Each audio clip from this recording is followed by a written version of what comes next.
Génesis 25 y hoy estaremos en los versículos 19 hasta el 34, desde el 19 hasta el final del capítulo 25 de Génesis.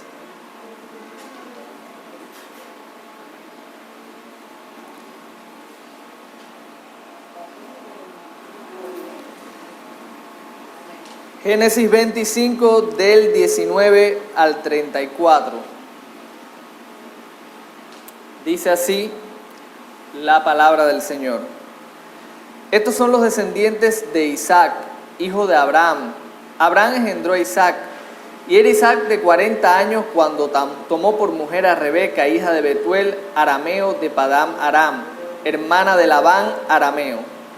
Y oró Isaac a Jehová por su mujer, que era estéril, y lo aceptó Jehová, y concibió Rebeca su mujer. Y los hijos luchaban dentro de ella, y dijo: si es así, ¿para qué vivo yo? Y fue a consultar a Jehová. Y le respondió Jehová: dos naciones hay en tu seno, y dos pueblos serán divididos desde tus entrañas. El un pueblo será más fuerte que el otro pueblo, y el mayor servirá al menor. Cuando se cumplieron sus días para dar a luz, he aquí había gemelos en su vientre.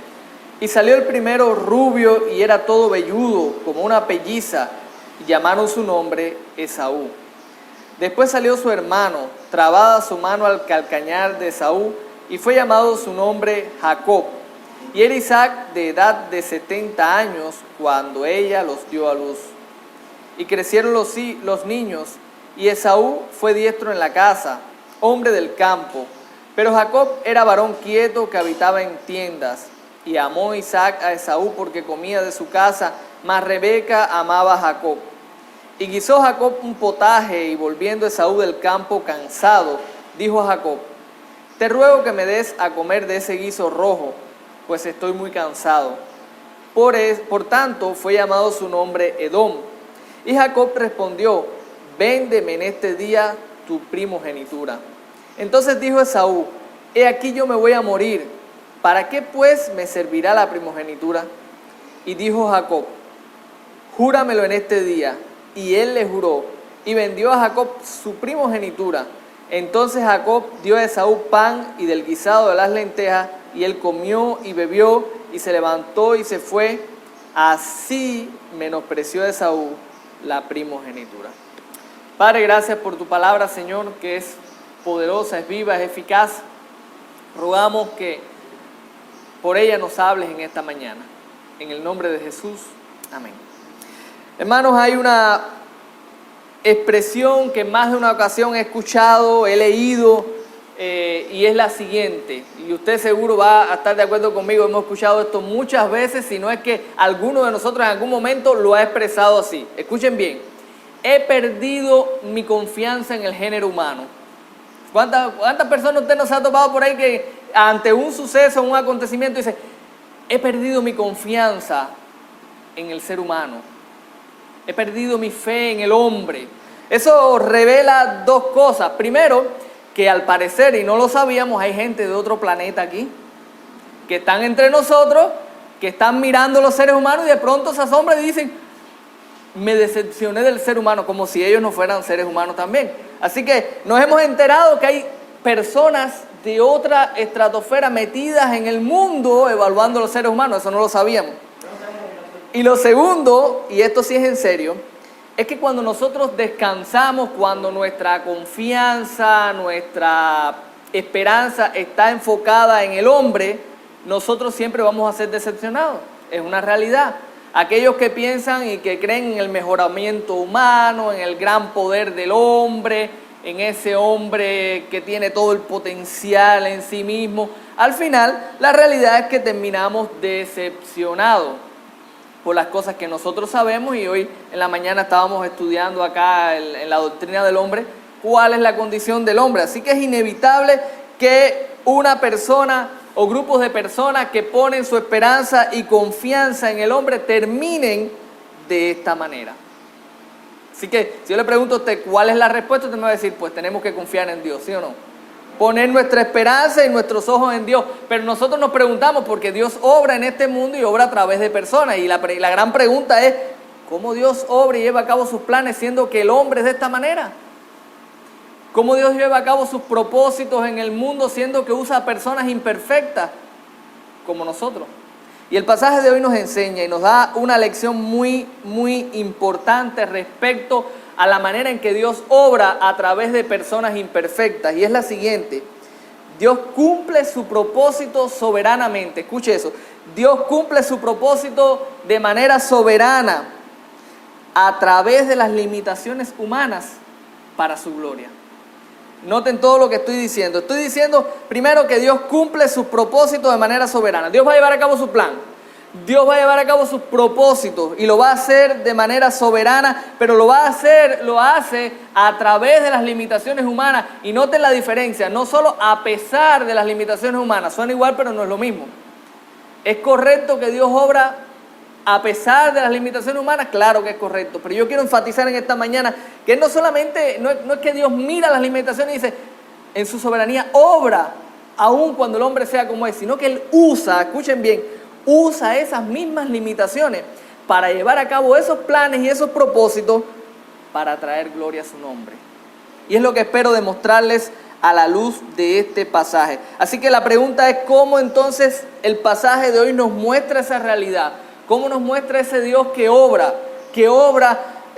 a través de esas limitaciones para llevar a cabo su plan en este mundo, su propósito, y cómo trae gloria esto a su nombre? Quiero que lo veamos en primer lugar. El pasaje de hoy nos lo muestra, lo podemos ver a través de la esterilidad de Rebeca.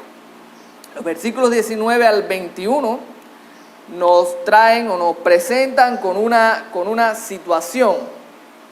Rebeca, la esposa de Isaac, era estéril. Y eso es interesante porque eso echaba por tierra toda la promesa. ¿Cuál era la promesa? Que Dios iba a darle ¿qué cosa? ¿Cuál fue la promesa que Dios le hizo a Abraham? Te voy a dar una descendencia, ¿verdad? Numerosa. En ti serán benditas en tu simiente serán benditas todas las familias de la tierra. Le dijo a Abraham, en Isaac te será llamada descendencia, pero ahora Isaac se casa con una mujer que es estéril.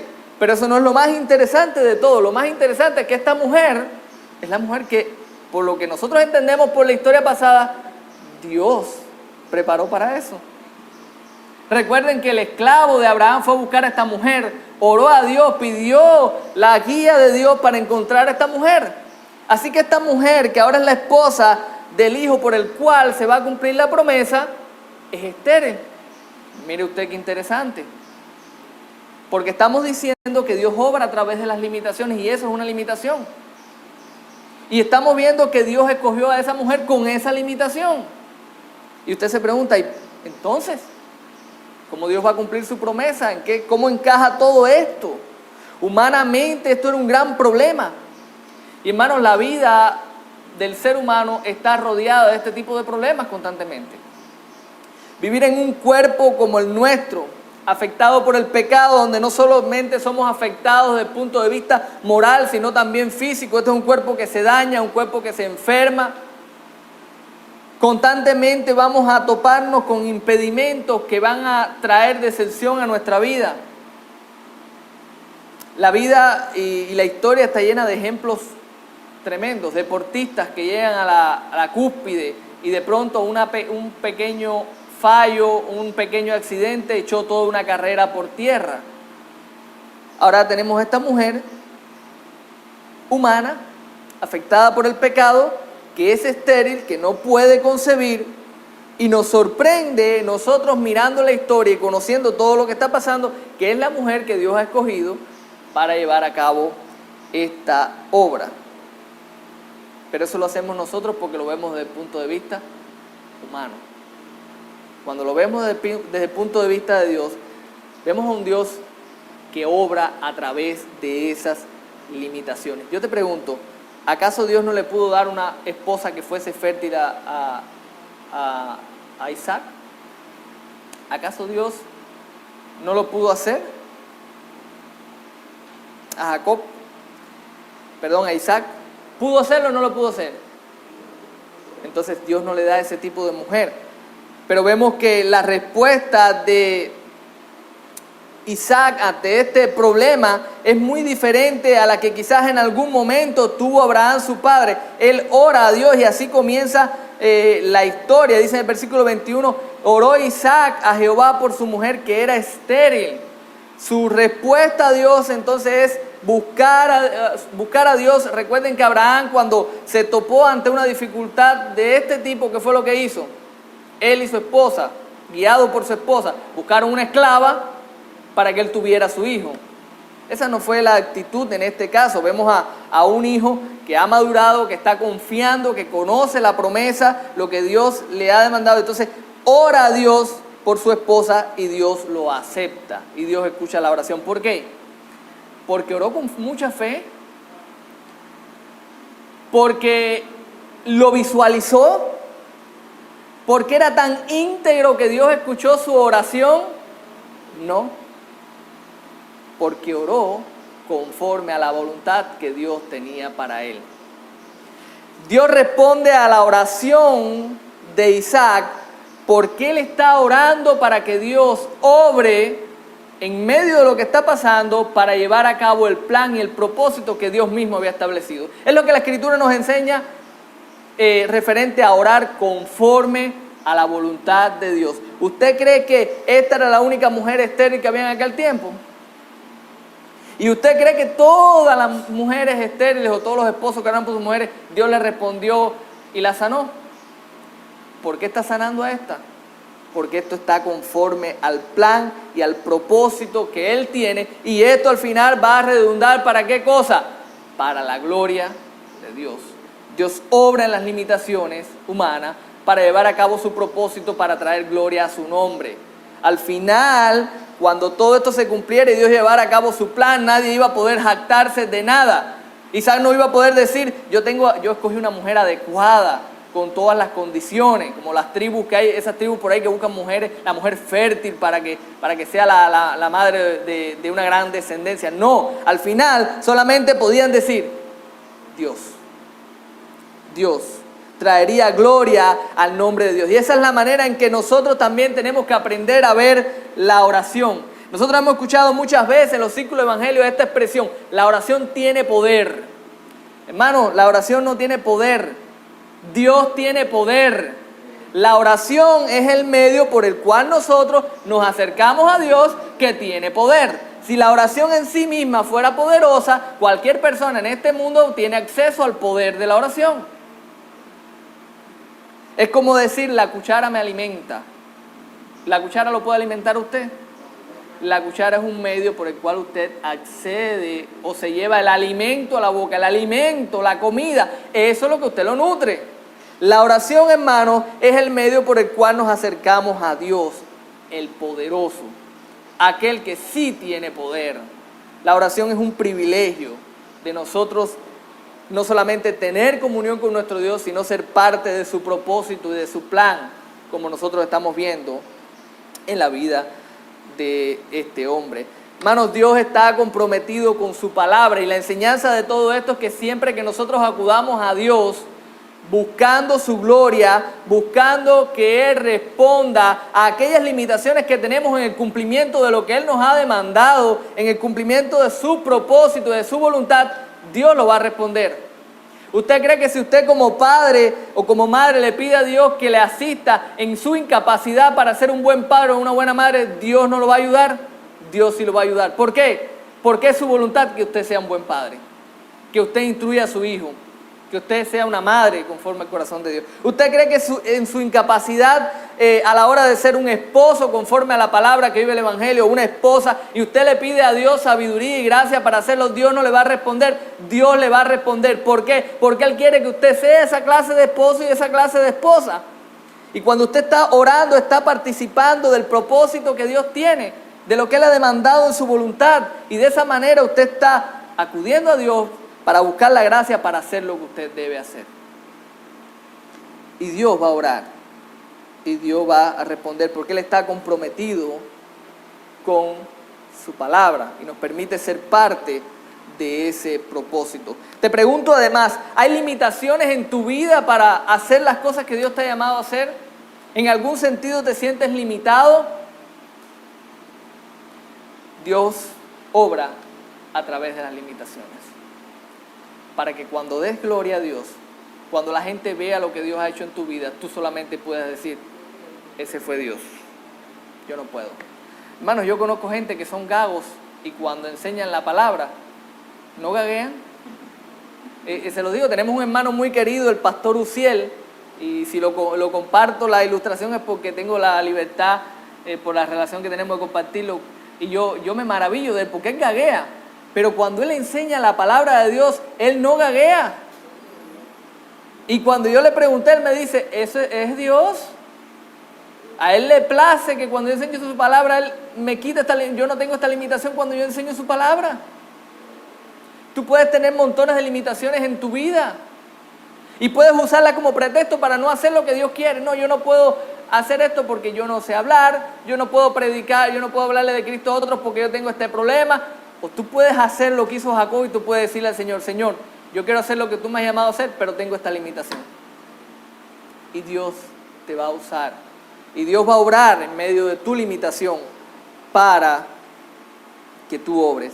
Nuestras limitaciones, hermanos, las limitaciones en nuestra vida existen para que dependamos de Dios, para que confiemos en Dios, para que acudamos a Dios. Así que en esta primera parte de la historia nosotros vemos cómo nuestro Dios obra de esta manera y lo estamos viendo primero que nada en la esterilidad de esta mujer. Y podemos afirmarlo con toda seguridad que Dios está obrando a través de esa limitación porque entendemos que Dios llamó a esta mujer, la escogió para eso, la escogió sabiendo que era estéril y esperó a que Isaac orara para darle o para sanar su matriz para que ella pudiera procrear. ¿Dónde más lo vemos en la historia? Lo vemos además también en la elección de Jacob sobre Esaú en los versículos 22 al 26. Cuando entramos en esta parte de la historia, después que ya ellos oran, después que esta mujer sale embarazada, se da otro conflicto más, otro problema más. Hay un cierto desbarajuste en el vientre de esta mujer. Ella siente que hay como una batalla, una guerra dentro de ella, al punto que ella pregunta, ¿para qué vivo yo? ¿Para qué vivo yo? Dice en el versículo 22, como si dijera, ¿qué me está pasando? ¿Cuál es el propósito de esto? ¿Qué está ocurriendo conmigo? Algo un conflicto se estaba dando dentro de ella, por lo cual acude una vez más a Dios buscando respuesta. ¿Qué está pasando? Y Dios le responde. Y Dios le dice, hay dos naciones dentro de tu vientre, o sea, dos hijos, de los cuales vendrán dos grandes naciones. De Esaú provino la nación de Edom, lo veremos más adelante. De Jacob provino la nación de Israel. Más adelante en la historia a Jacob se le cambia el nombre, se le pone Israel. Y estas dos naciones estarían en guerra constantemente. Después en el relato bíblico, en el relato histórico, nosotros sabemos que estas naciones siempre estuvieron en pugna, peleando constantemente. Edom como nación le dio la espalda en ocasiones al pueblo de Dios en su trayectoria y demás. Todas esas cosas vienen después. Ahora, Dios le está en medio de todo esto, le dice algo más, y es lo más importante en esta parte, al final del versículo 23. El un pueblo será más fuerte que el otro pueblo y el mayor servirá al menor. Ahora usted se pregunta, bueno, ¿en qué manera esto me muestra a mí eso que estamos enseñando hoy? Que Dios obra a través de las limitaciones humanas. Para eso tenemos que entender qué cosa es el primogénito. El hijo que abría la matriz, el hijo que venía primero, ese hijo venía con derechos especiales. Ese hijo heredaría no solamente una porción mayor de la herencia, sino que en ausencia del padre, ese hijo sería el líder de esa casa. Para ellos, el primogénito era importante, era la figura fuerte de la familia. Por ende, los demás hijos, no que no fueran importantes, pero eran de menor estima en ese sentido que el hijo mayor. Pero ahora Dios le está diciendo, no va a ser el mayor, va a ser el menor el elegido. El mayor servirá al menor. Dios está declarándoles y está enseñándoles que el orden va a ser cambiado, y aquel que es percibido como la figura, como la parte más débil dentro de esos hijos, ese va a ser el escogido por él para llevar adelante su propósito, para llevar adelante la línea que Dios está llevando a cabo. Hermanos, eso es bíblico en todo, desde el inicio hasta el fin. Dios siempre ha elegido y ha obrado a través del más débil. Cuando nosotros vemos el relato, vemos a Caín y Abel. ¿Quién era el mayor? Caín. ¿Cuál ofrenda es aceptada? La del menor. Posteriormente viene Sem, que es el menor de todos, y por ahí viene la línea de la promesa. Lo vemos en el propio Isaac, que fue elegido por encima de Ismael, que era el primogénito. Usted dirá, no, pero sí, pero fue que él se desesperó y esto y que lo otro. Pero el primogénito era Ismael. Pero Dios no eligió a Ismael. En Isaac te será llamada descendencia. Así que Isaac ya había experimentado en su propia vida ese obrar de Dios, donde escoge, donde trae y usa a la parte que a la vista de todos es la menos indicada para hacerlo. Cuando sigues el relato bíblico te vas a encontrar un José, que era el menor de la familia, el menor de todos los hermanos. Y vamos a seguir y a seguir pasando por alto el pasaje de hoy, al cual volveremos ahora otra vez, pero nos vamos a encontrar a un David, que era el hijo menor, que cuando fueron a ungir a los hijos, el padre no llamó a David porque David era el más pequeñito. Ese no puede ser, ese es el hijo menor. Pero Dios escogió al hijo menor. Y si seguimos el relato indudablemente vamos a llegar a nuestro Señor Jesucristo, del cual Isaías dice que fue tenido como menospreciado entre los hombres. Isaías 53:3, que nos enseña, dice: varón de dolores, experimentado en quebranto, menospreciado.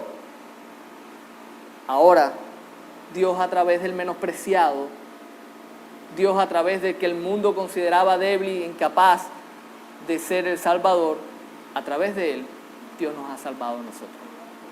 A través de Cristo, a través de la debilidad, a través de la cruz, Dios vence.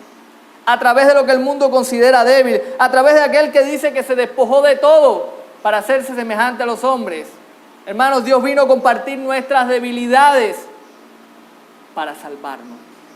En lo único que Dios, en lo único en que Él no llegó a nuestro nivel es que Él es sin pecado.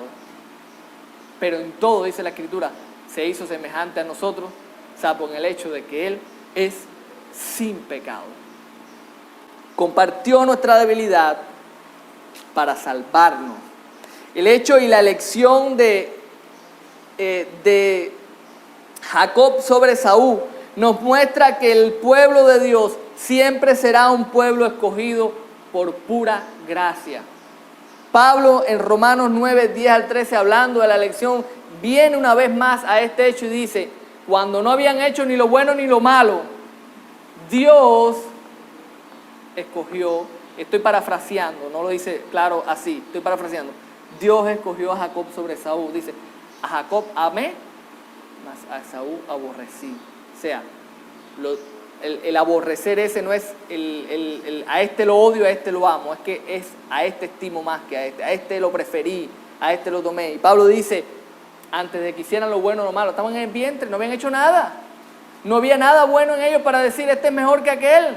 Y como veremos más adelante, de hecho no había nada bueno en ninguno de los dos. Pero Dios decidió escoger a este. ¿Por qué? Porque Él es soberano, hermano. Y Él decidió glorificarse en el menor. Pero más aún que eso, Dios ha decidido glorificarse en ti y en mí, que no somos nada tampoco. Porque en el pasaje que nos leía el pastor Andy hace un momento, en 1 Corintios 1:26-29, dice: lo vil y menospreciado del mundo escogió Dios. ¿Quiénes son esa gente? No, esos son otra gente, ese no soy yo. No, ese somos tú y yo. Tú y yo somos los vil y menospreciados del mundo. Aquí entre nosotros estamos. Aquí hay quien robó. Aquí hay quien era un mentiroso empedernido. Aquí están los fornicarios de este mundo, los idólatras, los infieles. Estamos aquí, los inmorales de todo tipo. ¿Y por qué estamos aquí? Porque a Dios le pareció tomarnos a nosotros para que nadie pueda decir: yo estoy aquí porque yo era una buena persona, a mí nada más me faltaba ser cristiano. No, estoy aquí por la gracia de Dios. Porque Él me escogió por pura gracia, porque no había otra manera. Hace unos días, a mí me encanta, a mí antes me molestaba eso. A mí me molestaba que alguien viniera a sacarme mi vida pasada y esas cosas. Pero a mí me encanta que me lo hagan, me encanta que me digan, me encanta que me digan, no, porque esa persona que va a la iglesia era así, asado. Le dije, vieja, claro que era así, por eso necesita de un salvador, porque ella no se podía salvar, pero Dios la salvó. Entonces el otro día alguien en el barrio, una persona un poquito manipuladora y demás, me dijo, pues tú eres malo. Y yo le dije, no, yo no soy malo, yo soy malísimo. Malísimo soy yo, por eso necesito un salvador, por eso Cristo, gracias a Dios que me salvó por medio de Cristo, porque yo soy malísimo, tú no sabes lo que yo soy capaz de hacer. Tú no sabes el poder de maldad que hay en mí, el mismo que está en todos nosotros, hermanos, por nuestra corrupción. Pero Dios nos ha salvado por pura gracia. La gloria tiene que ser para Dios, no hay nada en nosotros en qué gloriarnos. Pero ahora tú quizás estás aquí, estás pensando y a lo mejor no has confiado y no has creído en Cristo, estás pensando, pero es que yo he vivido la peor de las vidas. Dios no vino a buscar sanos, no hay sanos. Eso no es un impedimento para que tú vengas a los pies de Cristo hoy. Al contrario, esa es la evidencia de que necesitas a Cristo y que Él te puede salvar, que Él puede obrar y puede traerte a la vida de en medio de toda la corrupción que ha habido en tu vida. Es una realidad, hermano. Este pasaje nos enseña cómo Dios usa a la parte débil, a la parte que el mundo puede menospreciar. Mucha gente te puede menospreciar por la vida que has vivido y es una realidad. Te toca a ti mostrarle la gracia que Dios ha tenido contigo, la misericordia que Dios ha tenido contigo, y es una realidad. Hermanos, ¿dónde más vemos entonces la verdad en el pasaje? Finalmente, en la última parte de los versículos 27 al 34, lo vemos en el carácter de esta familia, en el carácter moral de la familia por la cual está viniendo esta promesa. Desde que inicia el versículo 27, comenzamos a ver deficiencias en el carácter de la familia. Vemos en primer lugar que los dos hijos eran diferentes. Esaú era un hombre, para decirlo en el buen cubano, era un tipo rudo, un tipo duro. Era el hombre de la calle, era el hombre que salía y cazaba, era un hombre tosco, varonil, por decirlo de alguna manera. Este hombre era el preferido ¿de quién? Del padre. Al padre prefería a este hijo. Pero la madre prefería al otro, que al contrario era un hombre pacífico, de casa. Entonces lo primero que vemos es esta preferencia de los padres eligiendo a un hijo sobre otro. Y lo importante e interesante de todo es que ya Dios le había dicho a quién había elegido. Y aún así están disputando cuál es el preferido. Hasta posteriormente vamos a ver a Isaac tratando de darle la bendición al primogénito, al mayor, pasando por alto lo que Dios había ya dejado claro de quién era el elegido por él. Entonces vemos estas deficiencias de carácter, la vemos en la vida de los hijos. Esaú era un hombre profano, como vemos en el Nuevo Testamento. Era el tipo de hombre que vive para el aquí y el ahora, para tomar el placer momentáneo, para disfrutar de lo que la vida le dé ahora, sin importar más nada. Sin embargo, Jacob era todo una arpía. Jacob era un hombre astuto. Desde el nacimiento, cuando sale agarrando el calcañar de su hermano, recibió su nombre bien puesto. Jacob significa el que suplanta, el usurpador, el que suplanta, algo así, más o menos la idea. Ya desde el inicio su nombre está bien puesto. Es una persona inteligente y calculadora. Es una persona, si el otro era astuto tirando la flecha, este era astuto engatusando a la gente. Habían deficiencias en el carácter de ellos. Ahora yo te pregunto, ¿Dios no sabía eso? ¿Dios no lo sabía antes que naciera? ¿Dios no sabía que este hombre iba a ser así? Sin embargo, Dios dijo, yo lo elegí a él, sabiendo obviamente el tipo de hombre que ellos serían. Entonces nosotros notamos cómo tenemos a un Dios que no solamente reconoce y entiende las limitaciones humanas, sino que es un Dios que las usa. Porque en esta última parte de la historia, Dios está usando la deficiencia del carácter de ellos para llevar a cabo lo que ya Él había dicho. Y eso lo vemos cuando Esaú, haciendo gala de toda su astucia, pues logra comprarle la primogenitura a Esaú por un plato de lentejas. Y es interesante porque noten la actitud tosca de Esaú. Él llega, dame un poco de ese guiso rojo.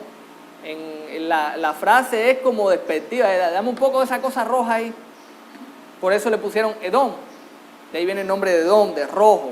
Dame esa cosa roja ahí. Era un hombre tosco. Dame eso ahí. Y su hermano le dice, bueno, véndeme la primogenitura. Noten lo que es la mundanalidad, hermano. ¿Para qué me sirve eso si de todas maneras yo me voy a morir? ¿Usted cree que se iba a morir de verdad? ¿Ustedes creen que se iba a morir por no comerse un plato de lentejas? Pero es el corazón, ese corazón mundano del placer, de la que a mí no me importa nada más, a mí lo que me importa es satisfacer mi necesidad de aquí y de ahora. A tal punto que en el Nuevo Testamento, entonces, en Hebreos 12:16, vemos que Esaú pasa a ser un ejemplo de aquella gente profana, de aquella gente que rechaza la gracia de Dios, que vive en la mundanalidad. Cuando el autor de Hebreos dice, miren a ver que no haya algún profano entre ustedes, como Esaú, que vendió su primogenitura por un plato de lentejas. Esaú un ejemplo negativo de aquellos que cambian la gracia de Dios, que cambian las bendiciones espirituales por el placer aquí y ahora. Dios permita que no haya un Esaú entre nosotros. Que no haya alguien que prefiera el placer temporal del pecado a vivir para Dios y a la esperanza que tenemos en Él. Bueno, a través de esa, teniendo en cuenta esa mundanalidad en este hombre y la astucia de Jacob, pues él obtiene lo que Dios ya había prometido, su primogenitura. Ahora, ¿quiere decir eso que Dios aprueba el pecado de Jacob? La historia está llena de ejemplos, ¿saben? Hay personas que han mentido para ocultar otras personas que han querido asesinar. Hay personas que han mentido para entrar las Biblias en ciertos lugares. Y hay debates éticos sobre esto. Debe hacerse. Dios nunca, escuche bien, Dios nunca aprueba el pecado. Hacer lo malo, hacer lo que Dios desaprueba, siempre está mal. Pero Dios soberanamente ha usado a través de la historia ese mismo pecado. Y es importante entender esto porque Dios no es autor ni hacedor de mal. Dios ni creó el mal, ni hace nada malo porque Él es siempre bueno y perfecto, pero Dios es soberano y aún puede usar el pecado y la maldad de la gente para que se cumplan sus propósitos. Por eso estamos diciendo que Dios usa las limitaciones humanas para llevar a cabo su propósito para la gloria de su nombre.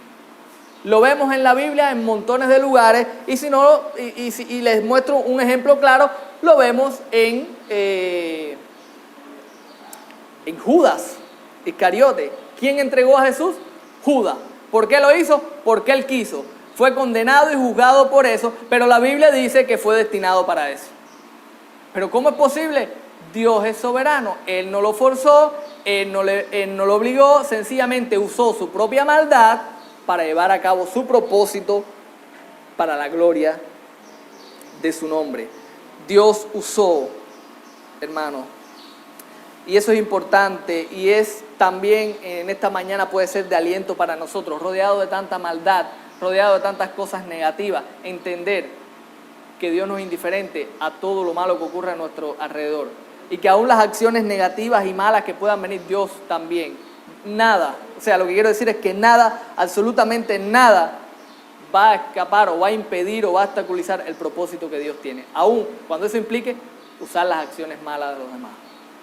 Hay una anécdota de alguien que estaba orando por pan y vino alguien para burlarse de él y lanzó un pan por la chimenea.